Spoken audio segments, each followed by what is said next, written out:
A peça O Balcão recebeu espectadores muito ilustres, inclusive o próprio Jesus, Jean Genet. Você é louca, devia ter ido ver essa peça, velho. Até Jesus foi ver. Amor, em 69, Jesus estava aqui. Não, a gente fala de uma coisa que coloca. Pois é, né? Tudo bem, gente. O Teatro Ruth Escobar escreveu na sua história páginas de resistência política e cultural.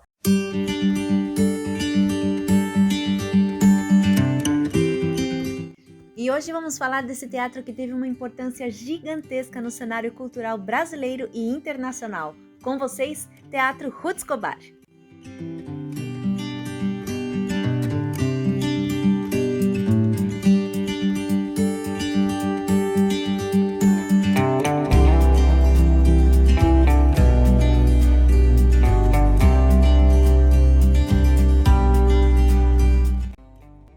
E em 1963 foi inaugurado o Teatro Ruth Escobar, que pertencia à própria atriz Ruth Escobar, que, para quem não sabe, ela era luso-brasileira e graças à ajuda da colônia portuguesa ela conseguiu levantar esse maravilhoso teatro e começou aí uma grande fase revolucionária dessa casa de espetáculo. Consolidou uma cultura genuinamente brasileira, nacional, com autores como Enfio, Mário Prata, Carlos Henrique Escobar e com a peça Roda Viva, do Chico Buarque. Esses foram alguns dos autores e peças que contribuíram para a dramaturgia brasileira moderna. Mas foi em 1969 que o teatro entrou de vez para a história da cultura brasileira com a peça O Balcão, de Jean Genet. A peça se passava num bordel frequentado por políticos, policiais, juízes e padres. E na versão de Vitor Garcia era uma analogia com a situação que o Brasil estava passando na época. Ruth Escobar, muito corajosa e sem temer represálias, simplesmente derrubou o palco italiano do seu teatro para atender às exigências do diretor e foi aí que ela começou essa reforma super radical. Foi construída uma estrutura de ferro em formato de cone que começava do subsolo para cima, onde os assentos, né, do público eram suspensos. Foi um marco na história do Brasil, da cultura brasileira e contava com nomes muito importantes. Mas claro, depois de muito entra e sai, até porque a reforma do teatro durou mais de um ano. Então imagine você ensaiar uma peça sem saber se a peça realmente ficaria em cartaz, se o teatro ficaria pronto. Então houve muita desistência. Os atores começaram a não acreditar muito no projeto.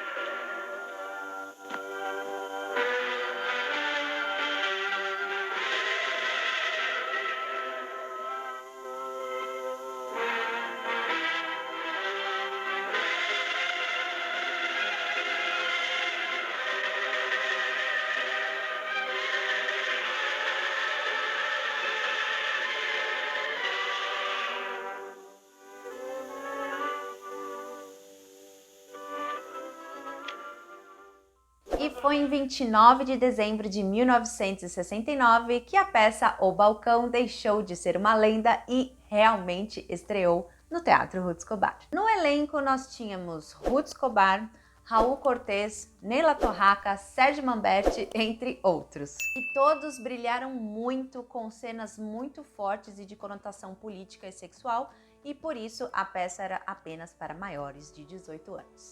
O ator Carlos Augusto Strasser aparecia no final e era um desfecho muito transgressor.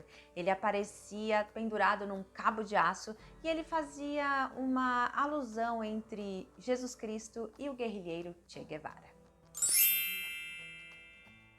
Enfim, esse teatro tem uma importância gigantesca para a cultura do país e para a cultura paulistana. E tem uma importância muito especial para mim. Eu tenho uma ligação pessoal com esse teatro. Na década de 90, o teatro entrou numa crise e em 1997 começou o processo de compra pela APTESP. E foi neste mesmo ano que eu entrei no colégio William Shakespeare. Leda e Emílio Fontana, que estavam na direção do colégio, também estavam na administração aqui do teatro. Então a gente ensaiava as peças, a gente estudava os autores e apresentava aqui, nesse teatro. Então foi aqui que eu aprendi o que é palco, o que é coxia, plateia, proscênio. Foi aqui que eu aprendi a fazer teatro no teatro. E foi nesse período que eu conheci o Ed, que na época era o técnico lá do Teatro Ruth Escobar, e ele está no Ruth Escobar até hoje. Então, assim, é uma figura muito importante para o teatro e para todos que já passaram e estão lá no Teatro Ruth Escobar. E com o Fernando Lira, ele agora está na administração do Teatro Ruth Escobar e Maria de la Costa. E eu estou muito feliz de estar aqui com você. Também, com certeza. E como que está sendo essa experiência para você? Você esteve aqui, né? Sempre estava aqui no teatro por muito tempo, né? 14 anos? 14. 14 anos que ele está aqui no Teatro Ruth Escobar, mas agora como administrador, né? Eu falo para todo mundo que eu estou participando de um grande desafio. Esse teatro tem uma história de resistência.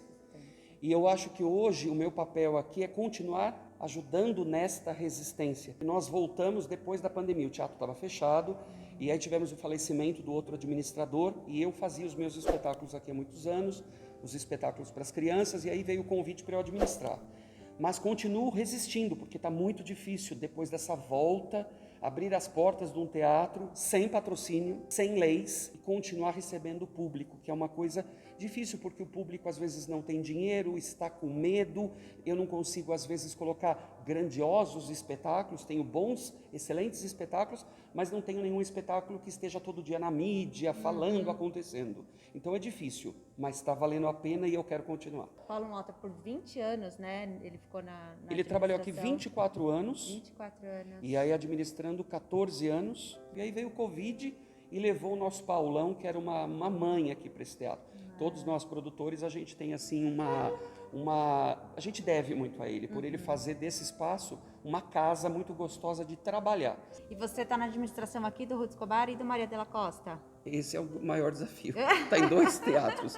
Então eu administro a Sala de Nisfat, a Sala Miriam Muniz, a Gil Vicente, que está em reforma agora para abrir no próximo mês, e o Teatro Maria de la Costa, que é o outro teatro tradicional de São Paulo. Sim. A Gil Vicente é aquela lá de baixo, a do subsolo. Isso, é a origem mesmo do teatro. É a origem do teatro. Isso. Legal, a gente já contou essa história para vocês. É um teatro lindo também, são 298 lugares. Acho que é uma questão muito grande, né? A importância de estar com esse teatro de portas abertas, né? Não só a questão de trazer peças, trazer público, mas a questão da especulação imobiliária que bate na porta, né, desde a década de 90, tanto aqui no Ruth Escobar quanto no Maria de la Costa e outros tantos teatros aqui de São Paulo. Então é uma briga constante, né? Total. Você sabe que agora quase esse daqui fechou, né? Foi, no ano passado, né? 2021. Isso, quase fechou mesmo, e aí muitas pessoas pediram para não fechar, teve uma comoção muito grande, e isso ajudou também um pouco, né? Ajudou numa energia positiva. O Maria de la Costa nunca vai passar por isso, porque o Maria de la Costa não pode virar um prédio, não pode virar um banco, um estacionamento ou uma igreja. Não pode. O Maria de la Costa, a gente pode respirar. O Maria, você pode, por exemplo, a Petesp pode vender para a Titsi e você fazer uma escola de teatro. Você pode ter o teu teatro, uma escola de dança, um centro cultural, mas nunca pode deixar de ser um prédio de artes. E quando a Dona Maria de la Costa passou para a Petesp, já foi feito dessa maneira. O Ruth Escobar, isso também não pode acontecer, poderiam acontecer outras coisas aqui dentro, porque essa região, ela é totalmente tombada, né? Não pode você ficar mexendo, fazer outros prédios, então a gente fica um pouco mais seguro, mas pode fechar, né? Sim. Então a gente fica muito preocupado e luta demais para isso não acontecer. Sabe uma coisa que eu achei muito legal que você falou? Eu não lembro exatamente como, mas a importância de estar as portas abertas, de receber público e de saber que aqui começaram tantas pessoas que nasceram aqui, que começaram e hoje são grandes artistas, grandes profissionais. Sim, grandes nomes passaram por aqui, né? Bom, a própria Ruth Escobar, Nela Torraca, Fernanda Montenegro, Raul Cortez. Secos e Molhados, com Ney Matogrosso. Secos e Molhados, com Ney Matogrosso. Nanini passou por aqui também. Renato Borg. E respirando o teatro, né? Esse teatro tem Parece que ele pulsa sozinho, né? Sozinho não, porque a gente tem que brigar muito para ele pulsar. Mas ele pulsa, sempre, eu entendi o que mas você ele quis pulsa, dizer. A gente consegue ouvir essa batida e a gente tem que ser o sangue para continuar a ajudar ele bater, né? Mas ele... Eu tenho uma curiosidade que o meu pai, ele frequentou bastante aqui, né? E quando montaram o balcão, né, que foi a peça que levou, né, o teatro a ser conhecido internacionalmente, né? Era uma peça que era só para maiores de idade. E na época meu pai teve que dar uma disfarçada assim para assistir. Ele falou: eu consegui entrar e assistir, mas era assim, era só para maior de 18 e ainda bem que eu consegui assistir, porque foi um marco na vida. Ele falou que era assim espetacular. Ai, Fê, muito obrigada por esse bate-papo. Obrigada por estar aqui nessa luta, na resistência. Vamos resistir. E é isso, muito obrigada. A gente vai vir aqui assistir as peças e venham vocês também ao Teatro Ruth Escobar. Eu fiquei muito feliz de falar com você, de receber sua equipe. Eu achei muito gostoso de te rever, porque você era tão menina, faz tantos anos que a gente não se via. E o mais importante é ver que tem gente ainda preocupada com o teatro. Você podia estar fazendo alguma coisa sobre beleza, porque você é linda, você podia estar falando besteiras de como fazer isso, como fazer aquilo, mas você resolveu falar de arte. Então, conte com o nosso apoio e os nossos aplausos para você. Obrigada, obrigada. É isso, a gente tem que agradecer muito aos Eds, aos Paulos Motas, ao Fernando Lira, a todos eles que são fazedores de arte. A luso-brasileira Ruth Escobar nasceu em 31 de março de 1935 no Porto.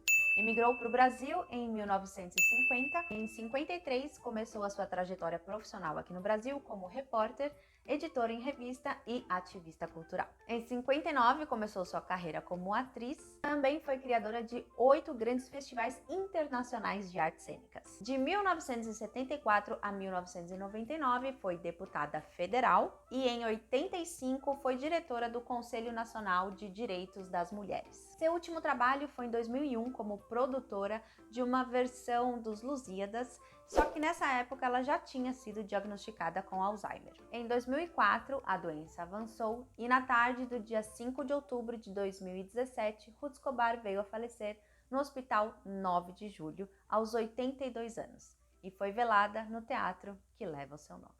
E esse foi No Caminho das Artes. Espero que vocês tenham gostado desse vídeo. Já deu curtir, que me ajuda bastante. Se inscreva no canal, compartilhe para todo mundo saber a história maravilhosa do Teatro Ruth Escobar e, claro, da estrela Ruth Escobar. E vá ao teatro. Tchau, tchau. Sabe, gente, ele foi o meu primeiro diretor da primeira peça profissional. A primeira peça profissional que eu fiz. Isso eu não sabia. A primeira peça profissional. Nossa, que delícia. Foi lá no Teatro Itália. Boas lembranças, Peter Pan. Nós mudamos muito de lá para cá. Nós continuamos aqui, firmes e fortes. No teatro. No teatro.